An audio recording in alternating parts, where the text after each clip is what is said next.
Elle disait toujours que les promesses les plus lourdes sont celles que l'on garde trop longtemps dans le silence. Et pendant plus de 20 ans, Laetitia Hallyday a porté l'une d'entre elles comme une ombre discrète, presque invisible, mais toujours là, posée entre sa vie publique et ce qu'elle ne montrait à personne. À 50 ans, elle l'avoue enfin. Cette promesse avait un nom, Eddie Mitchell, un ami de la famille, un témoin de l'intime, un homme qui a traversé aux côtés des Hallyday des nuits de musique, de doute et de fidélité. Ce n'est pas un secret éclatant dont elle parle aujourd'hui, mais plutôt d'un fil ténu, d'un lien fait de confiance et d'un geste qu'elle avait juré d'accomplir. Un geste que Johnny lui avait demandé, un soir où les mots comptaient plus que les certitudes, un soir où la maladie resserrait déjà l'étau. « Tu me le promets ?» À lui, tu pourras le dire un jour, pas maintenant. Ce sont les seuls mots qu'elle accepte de répéter publiquement. Presque à demi-voix. Pourquoi maintenant? C'est la question que tout le monde pose autour d'elle, mais que personne n'ose formuler trop fort. Peut-être parce que l'âge ouvre des portes que l'on croyait verrouillées à jamais. Peut-être parce que le deuil, même lorsqu'il semble apaisé, laisse des zones qui brûlent encore.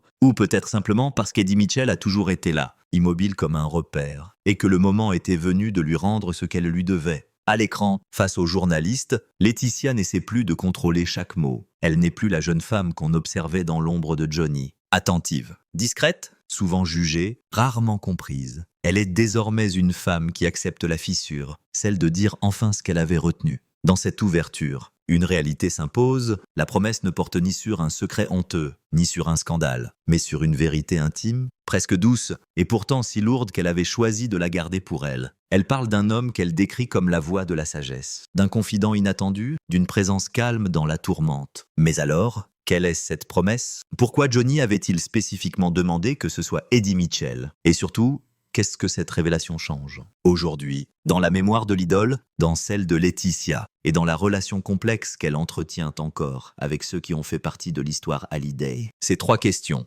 suspendues, nous conduisent vers la suite. Qu'a-t-il réellement été dit? Comment tout a commencé? Et pourquoi cette révélation arrive-t-elle maintenant, à ce moment précis de sa vie? Lorsque Laetitia parle de sa première rencontre avec Eddie Mitchell, elle sourit encore d'un sourire presque timide, celui qu'on retrouve parfois chez ceux qui savent que ce moment-là a déterminé une partie de leur vie future. À cette époque, elle n'est pas encore la figure publique solidement ancrée dans l'univers Hallyday. Elle n'est qu'une très jeune femme, à peine sortie de l'adolescence, qui accompagne Johnny sur une tournée dense, bruyante, vertigineuse. C'est dans ce contexte qu'Eddie apparaît, non pas comme une star qu'on découvre, mais comme quelqu'un qu'elle reconnaît immédiatement pour ce qu'il dégage, une forme d'assurance tranquille, presque naturelle. Il avait cette manière de vous mettre à l'aise sans effort, sans insister. Raconte-t-elle, les coulisses d'un concert, surtout à la fin des années 90, ne sont jamais un lieu propice à la confidence. Tout y va vite. Les pas résonnent, les techniciens courent, les musiciens révisent leur gamme dans des coins trop étroits.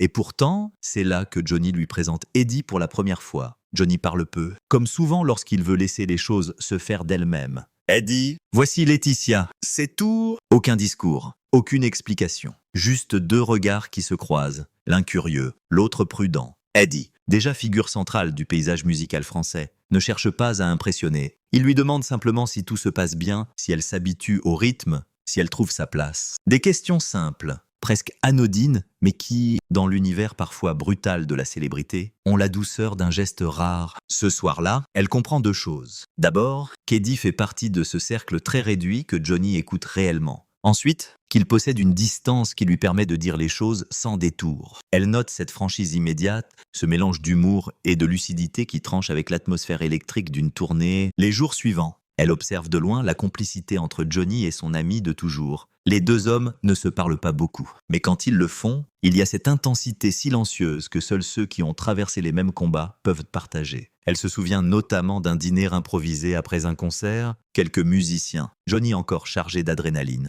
et Eddie, plus posé, qui analyse la soirée avec ce ton faussement détaché que tout le monde connaît de lui. « Tu as chanté comme un lion ce soir, mais tu vas encore te tuer si tu continues comme ça. » Johnny irrite, mais il l'écoute. Et Laetitia, qui n'a pas encore appris comment naviguer dans ces échanges, garde en mémoire cette scène d'une amitié solide, faite d'honnêteté et de respect. C'est à ce moment-là qu'elle comprend que l'univers Hallyday n'est pas seulement composé de concerts, de fans et de projecteurs, mais aussi d'hommes qui, derrière l'image publique, se battent pour rester eux-mêmes. Eddie lui apparaît alors comme un repère, pas un mentor, pas un proche, un repère. Plus tard, Elle confiera que cette période a été l'une des plus déstabilisantes de sa vie. Tout allait trop vite, trop fort, et elle craignait en permanence de ne pas être à la hauteur, de ne pas comprendre les codes, de ne pas réussir à protéger Johnny des excès qui l'entouraient. Elle raconte que, certains soirs, elle voyait en Eddie une forme de stabilité dont elle manquait cruellement. Il ne jugeait pas, ne posait pas de questions intrusives. Il observait, et quand il parlait, ses mots avaient du poids. Il y a aussi cet épisode discret dont elle se souvient avec une précision presque troublante. Une soirée de repos entre deux dates de concert. Johnny s'était assoupi trop tôt après une journée épuisante. Elle était restée seule dans le salon de l'hôtel, essayant de comprendre les partitions posées sur la table pour mieux suivre la tournée. Eddie, qui descendait chercher un café, la surprend penchée sur les feuilles. Tu veux comprendre sa musique, pas seulement l'accompagner? C'est beau, c'est la première fois qu'elle entend quelqu'un reconnaître l'effort qu'elle faisait pour exister autrement qu'à travers le regard du public. Cette rencontre-là, celle qui a eu lieu dans les coulisses, dans les dîners improvisés, dans les couloirs anonymes des hôtels, n'a rien de spectaculaire. Et pourtant, elle est fondatrice, c'est dans ces moments très simples, presque invisibles pour le monde extérieur, que se tisse le lien qui, des années plus tard, donnera à Laetitia la force d'honorer la promesse faite à Johnny. Parce qu'avant d'être un confident silencieux, avant d'être l'homme auquel Johnny avait confié ses inquiétudes les plus profondes, Eddie avait été pour elle une présence rassurante, une voix posée dans un univers qui ne cessait de trembler. Et c'est précisément dans cette première rencontre que commence l'histoire de la promesse qui, aujourd'hui encore, résonne comme un écho lointain. Les années 2000 s'ouvrent pour Johnny et son entourage comme une séquence d'intensité rare, un mélange de triomphe public et d'élan personnel qui fascine encore aujourd'hui. Pour Laetitia, c'est un basculement. Elle n'est plus seulement la jeune femme qui observe, elle devient l'un des piliers de la vie d'un artiste dont chaque geste, chaque parole, chaque absence même déclenche une vague médiatique. C'est dans ce tourbillon que la présence d'Eddie Mitchell prend un relief particulier. Lui aussi traverse une période florissante, album salué par la critique, tournée à guichets fermés, projet cinématographique qui confirme son statut d'icône transgénérationnelle, et pourtant, malgré la distance que les carrières auraient pu imposer, une connivence se maintient entre les deux hommes, une connivence forgée dans les décennies précédentes, au temps des vieilles canailles, avant même que l'expression ne devienne un phénomène national. Pour la génération du public, c'est l'âge d'or du rock français. Pour ceux qui vivent à l'intérieur de cette histoire, c'est une époque de travail acharné, de fatigue accumulée, mais surtout d'amitié consolidée. Les images d'archives montrent Johnny triomphante, porté par des stades entiers. On le voit en pleine maîtrise vocale, dans une présence scénique qui, même aujourd'hui, reste incomparable. À côté, Eddie apparaît toujours en contraste, moins solaire, mais plus ancré, plus introspectif. Leur duo, lorsqu'ils se retrouvent sur un plateau télé ou dans un studio, ressemble à un dialogue entre deux énergies qui se complètent sans jamais se confondre. Laetitia raconte cette époque avec une précision qui surprend. Elle parle des répétitions interminables, de la pression des tournées mondiales, mais aussi de ces soirées où, après un concert, Johnny appelait Eddie pour débriefer, pour s'apaiser, pour rire, parfois pour se plaindre d'un détail technique que seul un ami pouvait comprendre. C'était son miroir, dit-elle, pas un miroir flatteur, mais un miroir vrai. Il y a aussi ce moment devenu célèbre dans les coulisses du Parc des Princes en 2003. Johnny, groggy par la puissance du show, sort de scène et trouve Eddie adossé au mur, les bras croisés. Eddie Louilant, tu viens de te brûler, mais bon, tu aimes ça. Johnny éclate de rire, mais l'on perçoit dans ce rire une reconnaissance profonde. Eddie était l'un des rares à pouvoir dire cela sans déclencher une tempête. Dans les médias, on parle souvent d'un triangle discret. Johnny, Eddie et Laetitia. Non pas un triangle dramatique, mais un triangle de rôle. Johnny, la force incandescente. Eddie, l'équilibre lucide. Laetitia, la présence qui veille, qui soutient, qui protège. À cette période-là, Laetitia découvre véritablement la charge émotionnelle de la célébrité. Elle doit apprendre à décoder les moments où Johnny brûle trop vite, les jours où il doute, les heures où il cherche des repères. Et elle constate qu'Eddie, sans jamais s'imposer, offre une stabilité que peu de gens peuvent donner à un homme habitué à vivre dans l'excès. Dans une interview de 2006, Eddie déclare « Johnny, c'est un frère. On n'a pas besoin de se parler tous les jours. » On sait, cette phrase, anodine pour certains, devient pour Laetitia un indice. Eddie détenait une partie de la vérité de Johnny, celle qu'il ne confiait pas au public, ni même parfois à sa famille proche. Les années de gloire sont aussi celles où les doutes s'insinuent, mais où personne n'ose encore les nommer. On voit un Johnny conquérant, énergique, presque invincible. On voit un Eddie en pleine maîtrise artistique, et pourtant, dans les marges de ses triomphes, de petites ombres apparaissent, la fatigue chronique, les excès, les questionnements existentiels. Laetitia, qui partage ses années de feu, note que chaque fois que la pression devenait trop forte, Johnny appelait Mitch, un coup de fil qui ne durait parfois que quelques minutes, mais qui suffisait à remettre les choses en place. Elle se souvient d'un soir de 2010 qu'elle décrit comme emblématique. Johnny, affaibli, revient d'une hospitalisation difficile. Les médecins se montrent prudents. Les médias spéculent. Le public s'inquiète. Et dans cet espace fragile, Eddie débarque chez eux. Sans bruit, sans caméra, il s'assoit, parle de tout sauf de la maladie, fait rire Johnny, puis lui glisse une phrase simple. « On n'a pas fini de chanter. Mon vieux, pas encore. » Pour Laetitia, c'est ce moment-là qui scelle définitivement la place d'Eddie dans l'histoire intime de leur famille. Un ami capable de redonner souffle à un homme en perte d'équilibre. Ainsi, ces années de gloire, derrière leur éclat, sont surtout le théâtre où se construit la confiance qui mènera, plus tard, à la promesse. Une promesse que Johnny ne confiera qu'à un seul homme, et que Laetitia, aujourd'hui, a décidé de révéler, mais alors, comment une histoire d'amitié si solide, si enracinée dans des années d'excès partagés et de respect mutuel, a-t-elle pu commencer à s'effriter? Ce n'est jamais un moment précis qui fait naître les fissures. Souvent, c'est un glissement, une lente usure, une succession de silences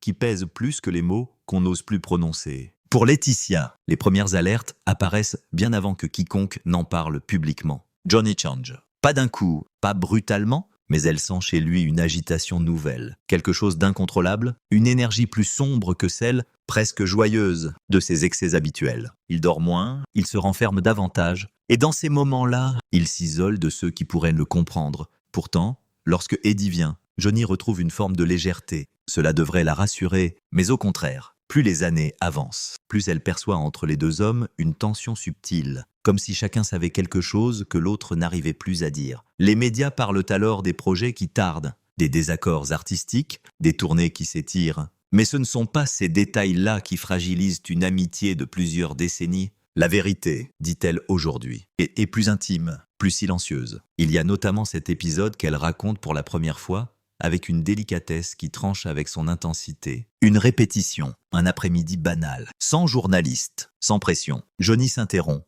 agacé, nerveux, incapable de trouver dans sa voix ce qu'il cherche. Eddie le regarde, puis lance « Tu te fais du mal. Tu veux trop prouver à qui ?» D'ailleurs, une phrase simple, mais qui tombe comme une pierre. Ce soir-là, dans la loge où elle tente de calmer Johnny, Laetitia entend pour la première fois la fatigue qui fissure son assurance. Il ne comprend pas, ou peut-être qu'il comprend trop bien. Elle ne sait pas encore ce que cela signifie, mais elle saisit que l'équilibre entre eux n'est plus aussi fluide qu'avant. Dans les mois qui suivent, les deux hommes continuent à se voir, à travailler, à rire même, mais quelque chose a changé. Les désaccords sont plus tranchants, les discussions plus courtes, les rendez-vous plus rares. Et ce qui constituait autrefois leur force, cette franchise presque fraternelle, devient parfois une source de friction. Dans le cercle proche, personne n'ose s'en mêler. Laetitia non plus. Elle observe, impuissante, ce bras de fer silencieux qui s'installe entre l'homme qu'elle aime et celui qui, depuis toujours, a se lui dire la vérité sans détour. Pourtant, il serait faux de parler de rupture.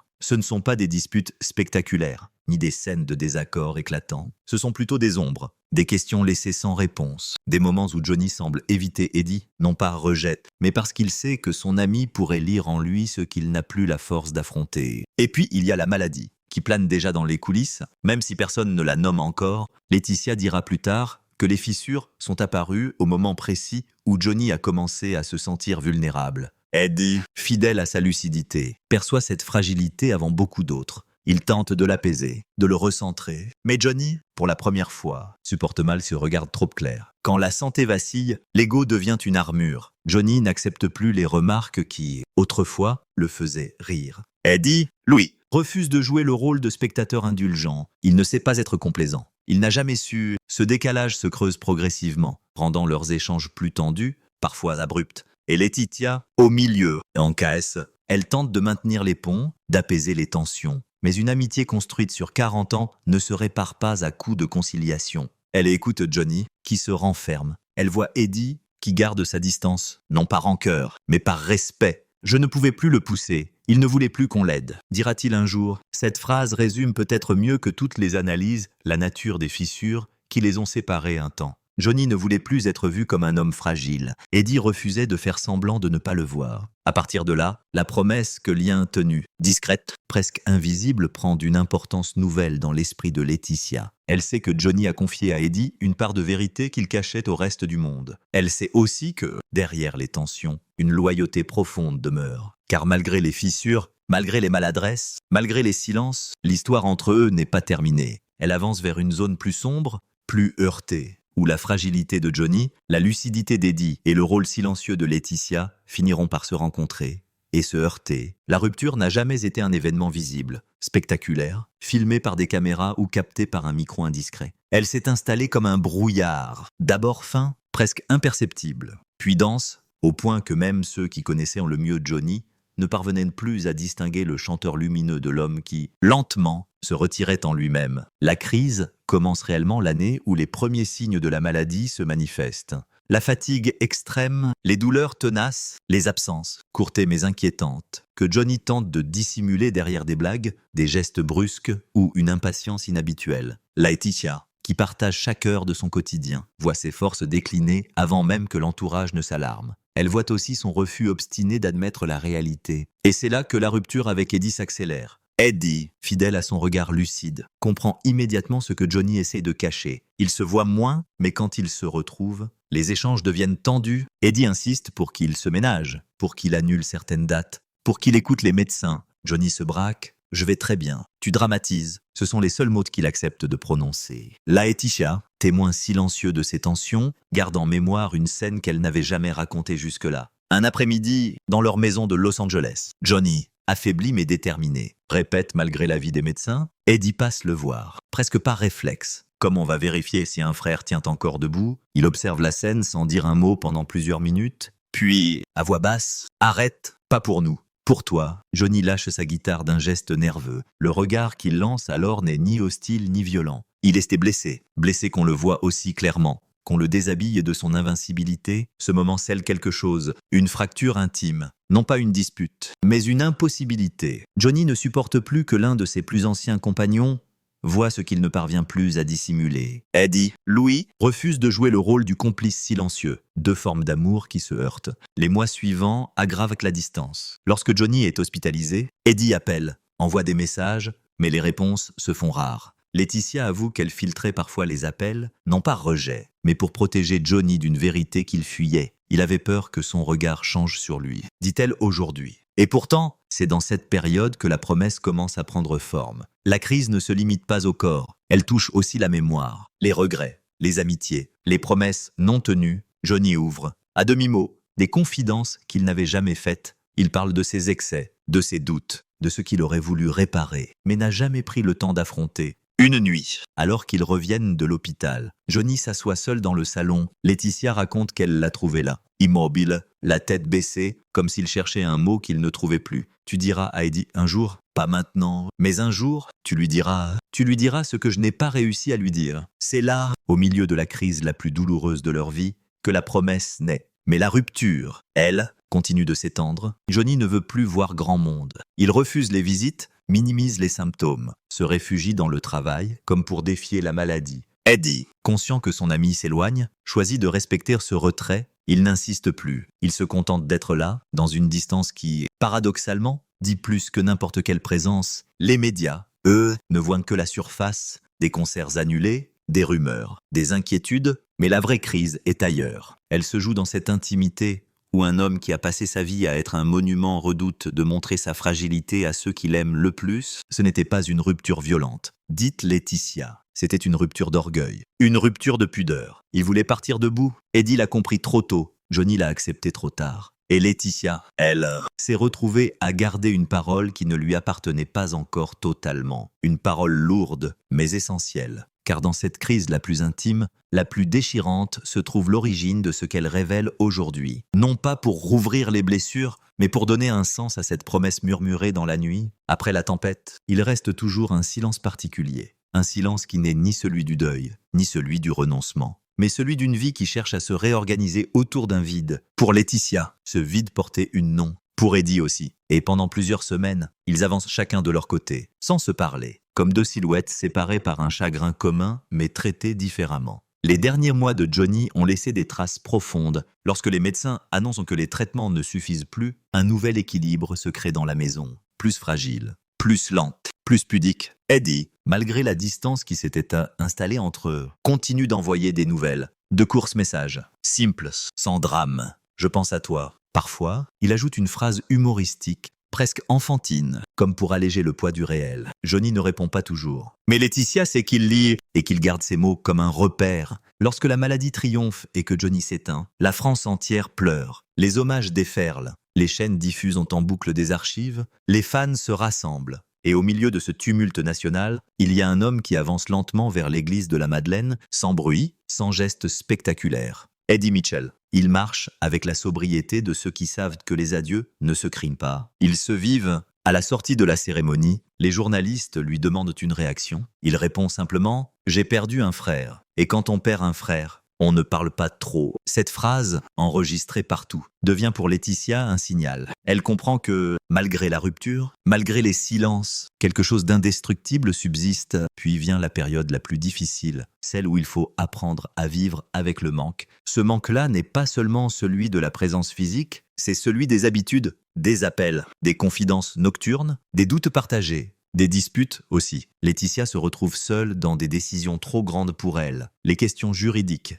les tensions médiatiques, les procès, les interprétations. Et dans cette tourmente posthume, elle pense souvent à Eddie, à ce qu'il pourrait lui dire, à ce qu'il aurait dit à Johnny, à ce qu'elle sait désormais, mais qu'elle n'a encore jamais prononcé. Un soir, quelques semaines après les funérailles, Eddie l'appelle. Il ne lui demande pas comment elle va. Il dit seulement « J'ai pensé à lui aujourd'hui. » Beaucoup. Elle répond « Moi aussi, tous les jours. » Il y a un silence où passent 40 ans d'amitié, de musique, de rire, d'excès et de retenue. Puis il ajoute « Tu as fait ce que tu pouvais. » Il le savait. Ce sont quelques mots, mais il répare plus que des discours. Laetitia confiera plus tard que cet appel a été le premier pas vers un apaisement fragile. La relation avec Eddie n'est pas redevenue ce qu'elle était. Elle s'est transformée. Elle est devenue plus lente, plus mature, plus pudique. Ils ne partagent plus le quotidien, mais ils partagent la mémoire. Et c'est cette mémoire qui commence à rouvrir la porte vers la promesse. Les années passent. Chacun suit son chemin. Laetitia reconstruit sa vie avec prudence, consciente que le nom Hallyday la précède partout.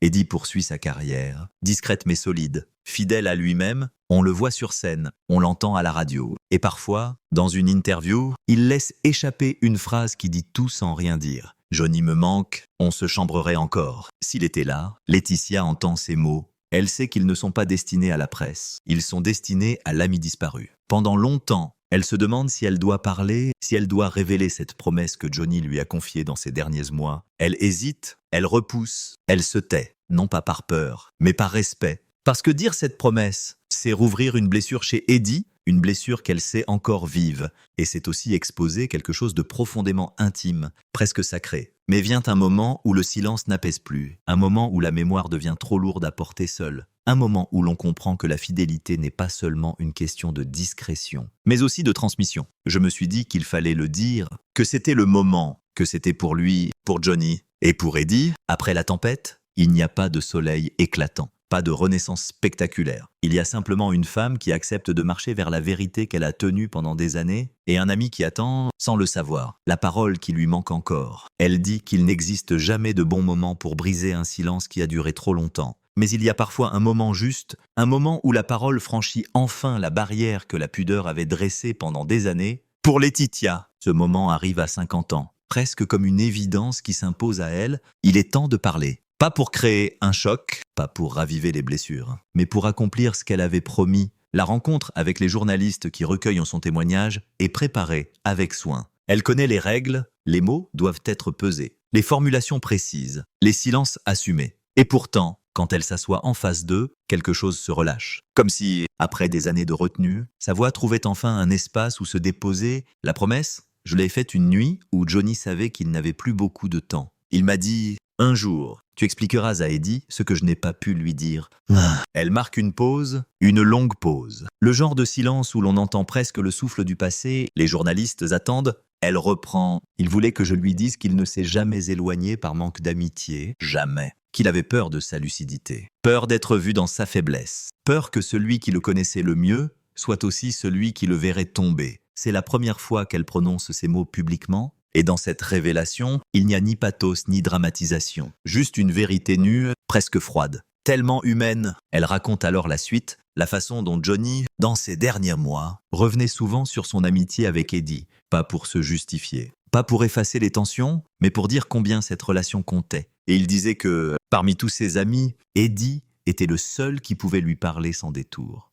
Et que c'est précisément pour cela qu'il s'était éloigné, parce qu'il ne supportait plus la vérité, pas la sienne, celle qu'Eddie voyait en lui. Elle s'interrompt de nouveau, puis ajoute, presque à voix basse, Johnny avait peur d'être petit face à quelqu'un qu'il avait toujours vu grand. C'est pour ça qu'il lui en a voulu, parfois, mais ce n'était jamais de la colère, c'était de la honte. La révélation frappe par sa simplicité. Un homme qui a passé sa vie à être une légende redoutait qu'on voit en lui un homme malade, un homme fragile, un homme qui tombait. Laetitia raconte ensuite la dernière conversation où Johnny avait évoqué Eddie, un soir silencieux. Entre deux insomnies, il m'a dit « Dis-lui que j'aurais voulu le revoir, mais je n'ai pas eu le courage. » Elle ferme les yeux en prononçant ces mots, comme si elle les entendait encore résonner. Puis vient cette phrase, la plus importante de toutes. Il m'a dit que, malgré les tensions, malgré les distances, malgré les silences, Eddie restait son frère. Toujours, la voix de Laetitia se brise légèrement. Elle ne cherche pas à se retenir. Elle laisse la fissure s'installer. Comme un hommage,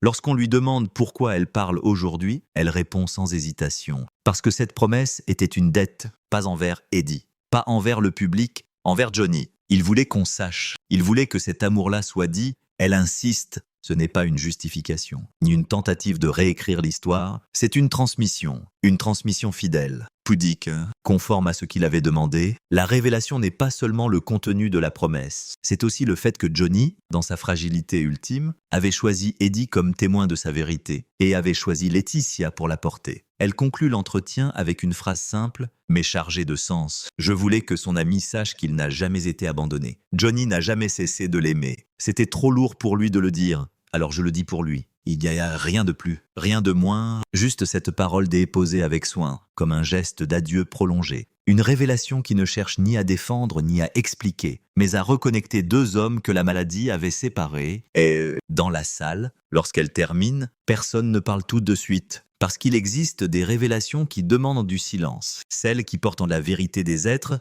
il y a des histoires qui ne se referment jamais vraiment. Elles demeurent là, posées dans le cœur des vivants. Comme une photographie qui ne jaunit pas, malgré les années qui passent. L'histoire entre Johnny Hallyday, Eddie Mitchell et Laetitia appartient à cette catégorie rare. Une histoire faite de fidélité, de silence, d'égarement et de vérité. Non pas une vérité parfaite, mais une vérité humaine, traversée d'ombres et de lumière. Depuis qu'elle a parlé, Laetitia dit qu'elle respire autrement, pas plus fort, pas mieux, autrement. Comme si cette promesse, longtemps portée dans ses gestes, dans ses nuits, dans ses hésitations, avait enfin trouvé son chemin hors d'elle. Elle ne cherche ni pardon, ni reconnaissance, elle a simplement accompli un devoir intime, un devoir d'épouse, d'amie, de témoin. Eddie, Louis, accueille la révélation avec la discrétion qui a toujours été la sienne. Il ne dramatise pas, il ne commente pas outre mesure, il se contente de dire, à demi-mot, lors d'une interview brève, je comprends mieux certaines choses, le reste appartient à la mémoire. Cette phrase, sobre,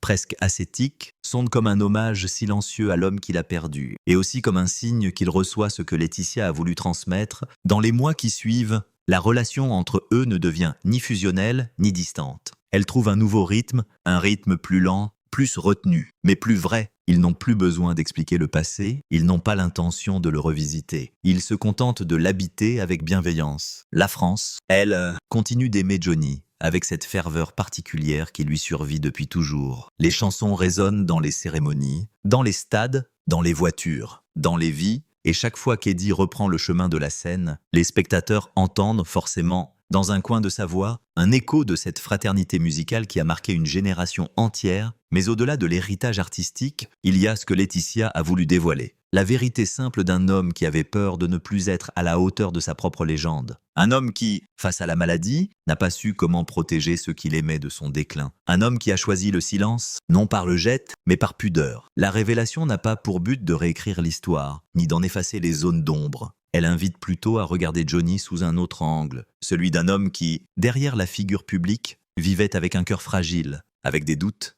avec la peur de décevoir ceux qui le connaissaient vraiment. Cette fragilité, Eddie l'avait perçue, c'est sans doute ce qui a rendu leur amitié si forte et si douloureuse dans les derniers temps pour Laetitia. Cette prise de parole marque la fin d'un cycle. Elle a traversé le deuil, les polémiques, les incompréhensions. Elle a tenu ses engagements, parfois au prix de sa tranquillité. Aujourd'hui, elle affirme qu'elle n'a plus besoin de se justifier. Johnny, dit-elle, aurait voulu que les liens se réparent, que les malentendus se dissolvent, qu'on retienne l'essentiel, l'amitié, la fidélité, l'amour sous toutes ses formes. Eddie, de son côté, avance sans bruit, il ne cherche pas à raviver la nostalgie. Il vit avec elle, comme on vit avec une cicatrice qui ne fait plus mal, mais qui rappelle la profondeur d'un attachement. Il joue, il chantait, il garde pour lui les souvenirs qui ne regardent personne, et parfois, en coulisses, avant d'entrer sur scène, il lâche une phrase qui fait sourire son équipe. Allez, faisons-le pour le vieux. Les deux chemins, celui de Laetitia et celui d'Eddie, ne sont pas destinés à se croiser souvent, mais ils avancent désormais avec une forme de sérénité, parce que la promesse a été dite, parce que la parole a été rendue, parce que ce qui restait en suspens a trouvé sa place. Dans la maison où Laetitia vit aujourd'hui, beaucoup de choses ont changé. D'autres sont restées exactement comme avant, sur une étagère. Non loin des photos de famille, il y a une image où Johnny et Eddie rient à gorge déployée. Un soir d'été, au sortir d'un concert, la lumière est imparfaite,